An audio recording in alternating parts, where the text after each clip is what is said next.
This channel does not promote any violent, harmful, or illegal activities. All content provided by this channel is meant for an educational purpose only. নমস্কার, আর একবার টিভি9 বাংলা আপনাকে স্বাগত। আমি দীপ রয়েছে আপনার সঙ্গে। আর এবার ইডির তল্লাশির খবরে নজর রাখতেই হবে, কারণ বাংলা এবং ঝাড়খণ্ডে একযোগে চিরুনি তল্লাশি শুরু করে দিয়েছে ইডি। বাংলাদেশি অনুপ্রবেশ মামলায় তল্লাশি অভিযান চালাচ্ছে কেন্দ্রীয় এজেন্সি। ঝাড়খণ্ড মানে পড়শি রাজ্য এবং বাংলা মিলিয়ে এখনো পর্যন্ত 17টিরও বেশি জায়গায় হানা দিয়েছে ইডি। আমাদের এখানে অর্থাৎ বাংলায় মধ্যমগ্রামের বঙ্কিমপল্লির একটি ফ্ল্যাটে তল্লাশি চালাচ্ছে কেন্দ্রীয় এজেন্সি। বাংলাদেশের কালো টাকা সাদা করা, এখানকার মহিলাদের কাজের প্রলোভন দেখিয়ে ওপারে পাঠানো, এরকম বিস্তর অভিযোগে তল্লাশি চালাচ্ছে ইডি। এই মুহূর্তে আমাদের সঙ্গে মধ্যমগ্রাম থেকে রয়েছেন আমাদের সহকর্মী দীপঙ্কর। দীপঙ্কর, বিস্ফোরক অভিযোগ, এই শহরে এই রাজ্যে বসে বাংলাদেশি টাকা থেকে শুরু করে বাংলাদেশের মহিলা পাচার, এত অভিযোগ, পুলিশ কি কিছুই জানতো না? দেখো, পুলিশের নজরে এগুলো নেই। এগুলো সম্পূর্ণরূপে বাংলাদেশ সীমান্ত পার করিয়ে এই মহিলাদেরকে নিয়ে আসা হতো এবং নিয়ে এসে ভিন রাজ্যে দেহ ব্যবসায় পাঠিয়ে দেওয়া হতো, এমনটা অভিযোগ। সেখান থেকে কয়েকজন মহিলা পালিয়ে গিয়ে ঝাড়খণ্ডের পুলিশের কাছে তারা অভিযোগ করে এবং তার পরিপ্রেক্ষিতে সেখানকার আদালত নির্দেশ দেয় কেন্দ্রীয় গোয়েন্দা সংস্থা ইডিকে যে এই গোটা ঘটনা তদন্ত করতে। এবং তদন্তে নেমে যে তথ্যগুলো উঠে আসছে সেটা বিস্ফোরক। যে শুধুমাত্র যে নারী নিয়ে এসে কাজের প্রলোভন দেখিয়ে দেহ ব্যবসায় নামাচ্ছিল তাই নয়, তার সঙ্গে বাংলাদেশের যে সমস্ত হাওলার টাকা, সেই টাকা এদেশে নিয়ে আসা, এদেশে নিয়েছে মানি এক্সচেঞ্জ করা করে এই কালো টাকা সাদা করার একটা বড় চক্র রয়েছে।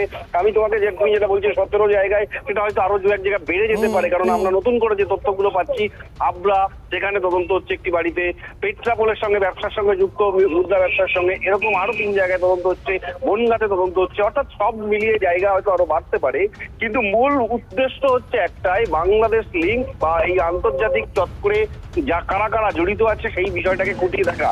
এখানে মধ্যমগ্রাম বীরেশপল্লীতে পিঙ্কি বোসের বাড়িতে যেমন তদন্ত হচ্ছে, তার স্বামী অভিজিৎ বোস, তাকেও একই সঙ্গে জেরা করা হয়েছে।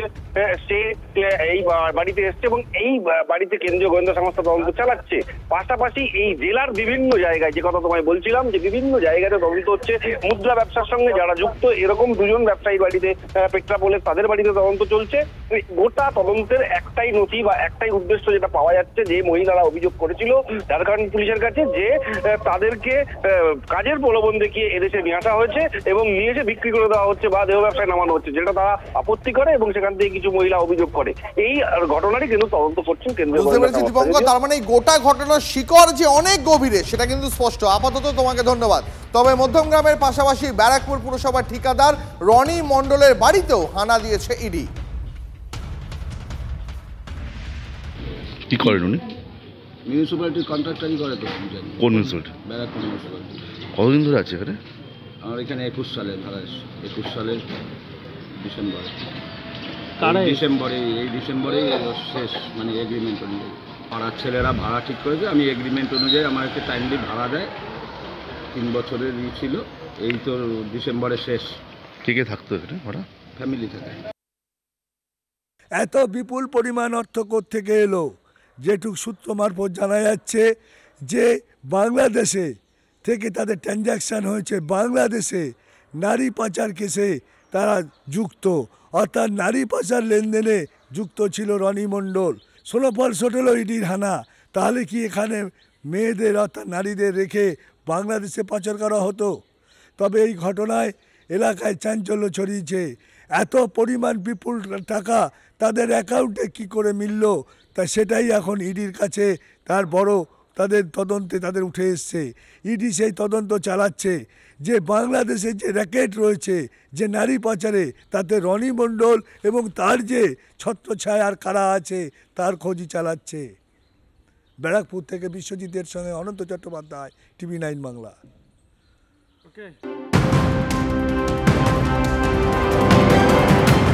এবার নজর রাখবো কাশ্মীরের দিকে। কাশ্মীরে ফের বাহিনী জঙ্গি গুলি লড়াই শুরু হয়েছে। কুপওয়ারার নাগমার্গে 2 জঙ্গিকে ঘিরে ধরেছে বাহিনী।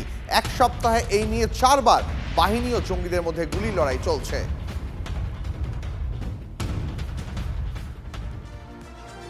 নজর রাখবো হাওড়ার দিকে। হাওড়ার মঙ্গলহাটে পুলিশের বিরুদ্ধে তোলাবাজির অভিযোগ। হাওড়া থানার আইসি সন্দীপ পাখিরার বিরুদ্ধে তদন্ত করা হচ্ছে। পুলিশের বিরুদ্ধে কোনো লিখিত অভিযোগ না থাকলেও স্বতঃপ্রণোদিত তদন্ত শুরু হয়েছে। আরো বিস্তারিত জানাবেন আমাদের সঙ্গে রয়েছেন হাওড়া থেকে সহকর্মী সুব্রত। দেখো, হাওড়া মোংলাহাটে রাস্তায় দোকানপাট বসানো এবং টাকা নেওয়ার অভিযোগ, একাধিক মানুষের বিরুদ্ধে এই অভিযোগ রয়েছে। তবে পুলিশের ভূমিকা নিয়েও এখানে প্রশ্নচিহ্ন উঠছে। পুলিশের বিরুদ্ধে কোনো লিখিত অভিযোগ পার্টিকুলারলি না হলেও পুলিশ কিন্তু ইতিমধ্যেই তদন্ত শুরু করেছে। একটি স্বতঃপ্রণোদিত মামলা শুরু করা হয়েছে তদন্ত। উচ্চপদস্থ আধিকারিক, হাওড়া সিটি পুলিশের উচ্চপদস্থ আধিকারিকরা এই তদন্ত ভার নিয়েছেন এবং হাওড়া থানার যিনি আইসি রয়েছে সন্দীপ পাখিরা, তার বিরুদ্ধেও তদন্ত হচ্ছে। এছাড়াও প্রদীপ নস্কর বলে একজন কনস্টেবল রয়েছে, তাকেও কিন্তু লাইনে ক্লোজ করা হয়েছে। এই সম্পূর্ণ ঘটনার তদন্ত হাওড়া সিটি পুলিশ করতে ইতিমধ্যেই শুরু করেছে। সুব্রত, বিস্ফোরক অভিযোগ পুলিশের বিরুদ্ধে, অনেক ধন্যবাদ তোমাকে। এবার নৈহাটির খবরে নজর রাখবো। নৈহাটিতে প্রমোটারের দাদাগিরি, ফ্ল্যাটের নিরাপত্তারক্ষীকে পিটিয়ে খুন করার অভিযোগ প্রমোটার আশিস রায় এবং তার দলবলের বিরুদ্ধে। মৃত সুরজ চৌধুরীর পরিবারের সদস্যদের দাবি 2,40,000 টাকা দাবি করেছিলেন প্রমোটার, 20,000 টাকা দেওয়া হয়েছিল। লাইটে চোর সন্দেহে গতকাল রাতে আবাসনের রক্ষীকে বাড়ি থেকে তুলে এনে বেধড়ক মারধর করে প্রমোটার এবং তার দলবল, আর তাতেই মৃত্যু হয় ওই যুবকের। যদিও মৃতের পরিবারের দাবি পুলিশ যে 20 জনকে গ্রেপ্তার করেছে তারা এই মূল ঘটনার সঙ্গে অর্থাৎ পেটানোর সঙ্গে বা গণপিটুনির সঙ্গে জড়িত নয়। আশিস রয় এই ফ্ল্যাটের কন্ট্রাক্টর আছেন, উনি আমার ভাগনাকে নিয়ে এসে এখানে বলছেন যে আধ ঘন্টার কাজ আছে, তারপর আমি ছেড়ে দেবো। তারপর 1 ঘন্টার পর আবার নিয়ে এসে দেখছি হাত পুরো রক্ত হয়ে গেছে। আমি জিজ্ঞেস করলাম কি হয়েছে, তো বলছেন নাকি যে কিছু টুনি চুরি হয়েছে, তার জন্য আমি ভাগ্নেকে মেরেছি। 2,40,000 টাকা দাবি রেখেছিল। আমরা টাকা পয়সা জোগাড় করতে আমরা 20,000 টাকা জোগাড় করেছিলাম। করার পর 20,000 টাকা হ্যান্ড ওভার করলাম। করার পর এইখানে দেখছি যে আমার ভাগ্নেকে মেরে পুরো পিটিয়ে ফেলে রেখে দিয়েছে। নজর রাখছি পরে খবরের দিকে। এবার একটা ছবি দেখাই আপনাদের। জগদ্ধাত্রী পুজোকে কেন্দ্র করে ধুন্ধুমার পরিস্থিতি কৃষ্ণনগরে। পরিস্থিতি এমনই অবস্থা হয় যে নিয়ন্ত্রণ করতে লাঠিচার্জ করতে বাধ্য হয় পুলিশ। কৃষ্ণনগরের বাঘাডাঙ্গা বারোয়ারি তাদের প্রতিমা নিয়ে রাজবাড়িতে যাওয়ার সময় চূড়ান্ত বিশৃঙ্খলা তৈরি হয়। রণক্ষেত্র হয়ে পড়ে কৃষ্ণনগরের পোস্ট অফিস মোড়, আর তখনই পরিস্থিতি নিয়ন্ত্রণে আনতে পুলিশকে লাঠি চালাতে হয়।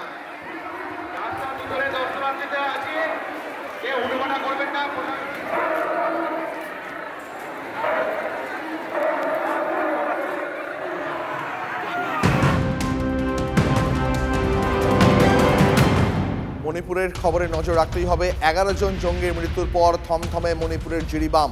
গোটা জিরিবাম জেলায় কারফিউ জারি। আজ বন্ধের ডাক কুকি সংগঠনের, সতর্ক প্রশাসন। পূর্ব বর্ধমানের পড়ুয়াদের ট্যাবের টাকা উধাও কাণ্ডে গ্রেপ্তার 1। মালদা থেকে গ্রেপ্তার 1 অভিযুক্ত। অ্যাকাউন্ট হ্যাক করে পড়ুয়াদের টাকা হাতানোর অভিযোগ। চক্রের সঙ্গে জড়িত আরও বেশ কয়েকজন অনুমান পুলিশের। পূর্ব বর্ধমানের পুলিশ সুপার তিনি কি জানিয়েছেন শোনাবো এবার। ও জুলাই মাসে অ্যাক্সেস করে কিছু স্টুডেন্টের অ্যাকাউন্ট পাল্টেছে, সেটা আমরা পেয়েছি, সেটার বেসিসে তাকে ধরা হয়েছে। স্যার শুধু এখন কি তদন্ত করে কি জানতে পারছেন শুধু তরুণের স্বপ্নের টাকাই গেছে না কন্যাশ্রী বা না? আমরা এখন অবধি তরুণের স্বপ্ন পোর্টালে অভিযোগ পেয়েছি, সেটারই আমরা তদন্ত করছি। মালদা বৈষ্ণবনগর। সেটা আমাদের কেসে নয়। ঠিক আছে,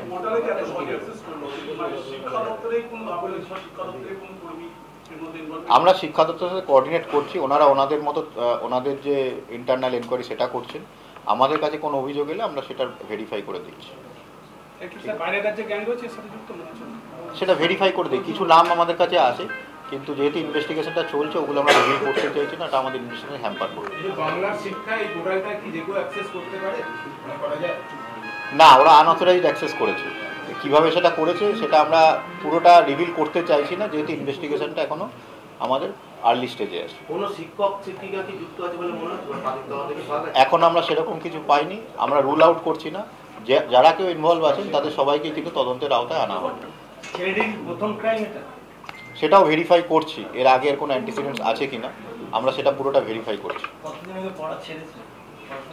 এ 2019-এ উচ্চ মাধ্যমিক দিয়েছে, তারপরে কম্পিউটারে 1 বছরের ডিপ্লোমা কোর্সও করেছে।